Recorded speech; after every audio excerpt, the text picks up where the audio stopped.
what we have to do during the prayers are called pillars of Salah. Now I'm going to start my prayer.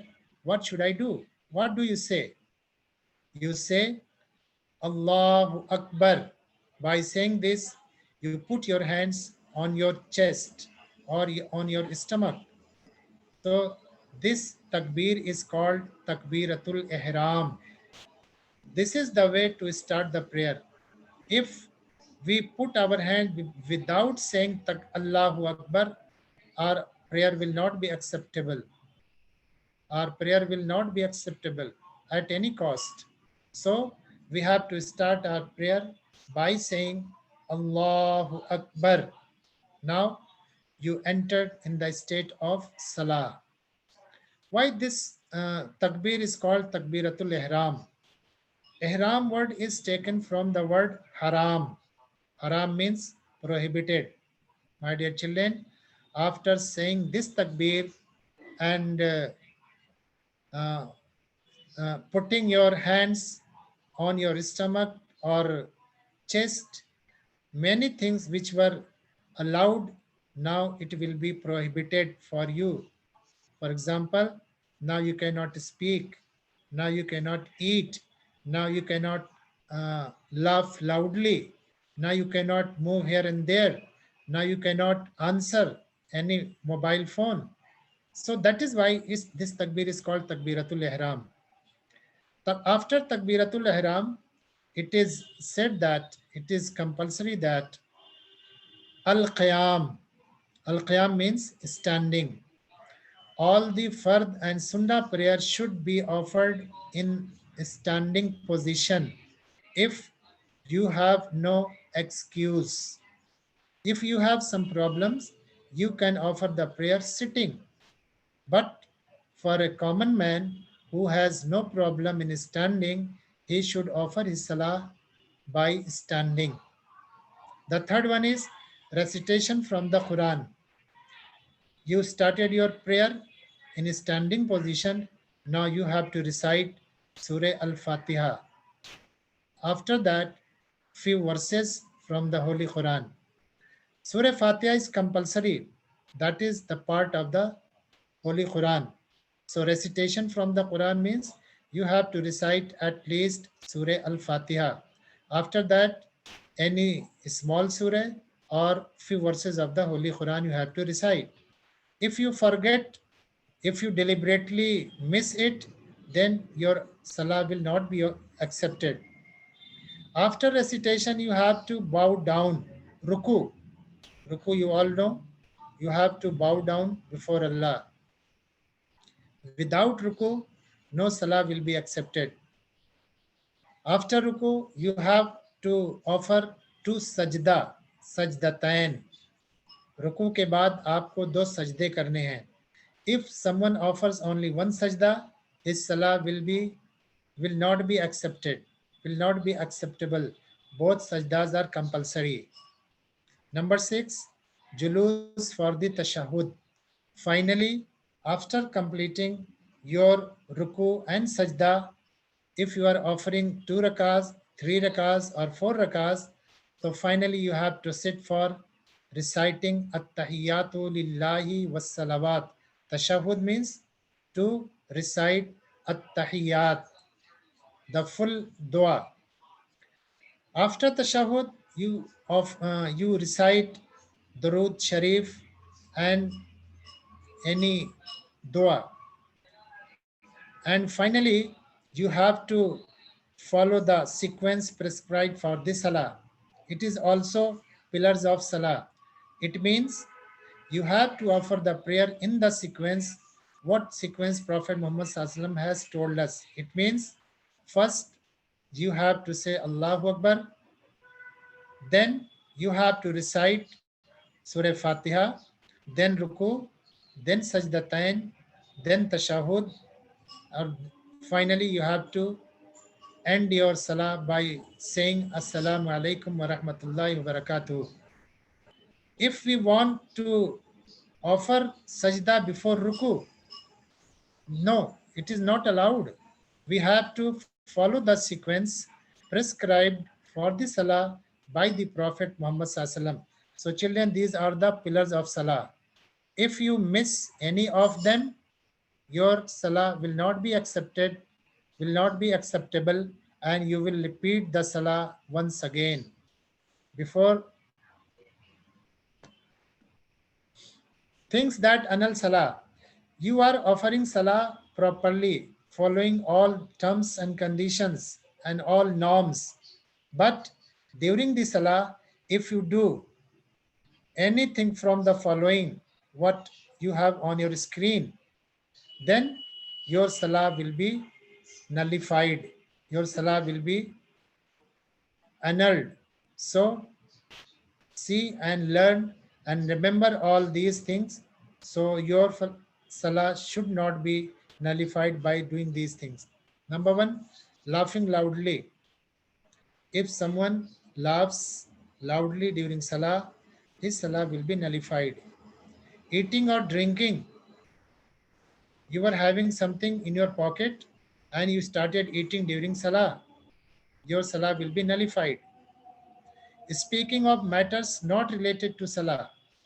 You started speaking something that was not related to Salah. So then your Salah will be nullified. But if you are reciting any dua related to the Salah, any surah, then your Salah will not be nullified. Making movements not related to Salah. आप ऐसी कोई हरकत करने लगे जिसका नमाज से कोई लेना देना नहीं है. Then your Salah will be nullified. Some children I have seen during Ramadan, some children come to the mosque. Yes, it is very good. They should come. But while offering Salah, they push one another. एक दूसरे को धक्का देते हैं, थप्पड़ मारते हैं, कान खींचने लगते हैं during Salah. These activities will nullify their Salah. So children, take care of that. Neglecting any of the pillars of Salah. As I mentioned earlier, that the pillars of Salah, if you miss or neglect deliberately, then your Salah will be nullified. Annulment of wudu. If during Salah, because of any reason, your wudu is nullified, then your Salah will definitely and automatically will be nullified. So take care of all these 6 things so that you could offer Salah properly. Okay, children. In the beginning, pre-Salah condition, I told you wudu is the most important thing to offer Salah. That is pre-Salah condition. So how many things you must do for wudu? At least it is recommended that we should perform wudu by what Prophet Muhammad SAW told us. But if you have some problem or you have any genuine reason, then at least these 4 things should be done by you. As Allah subhanahu wa ta'ala says in the Holy Quran, إِذَا قُمْتُمْ إِلَى الصَّلَاةِ فَاغْسِلُوا وُجُوهَكُمْ وَأَيْدِيَكُمْ إِلَى الْمَرَافِقِ وَامْسَحُوا بِرُؤُوسِكُمْ وَأَرْجُلَكُمْ إِلَى الْكَعْبَيْنِ. In this ayat, Allah subhanahu wa ta'ala says that for these things, what I have mentioned in this screen should be done at least for you. Number 1, washing the face. Face washing is compulsory. We cannot avoid it. Number 2, washing the hands till the elbow. Elbow तक हाथ धोना ये भी compulsory है. ये दूसरी चीज. Number 3, wiping the head. Sir का मसा करना. It is also compulsory. Washing the feet till the ankles. टखनों तक पैर का धोना.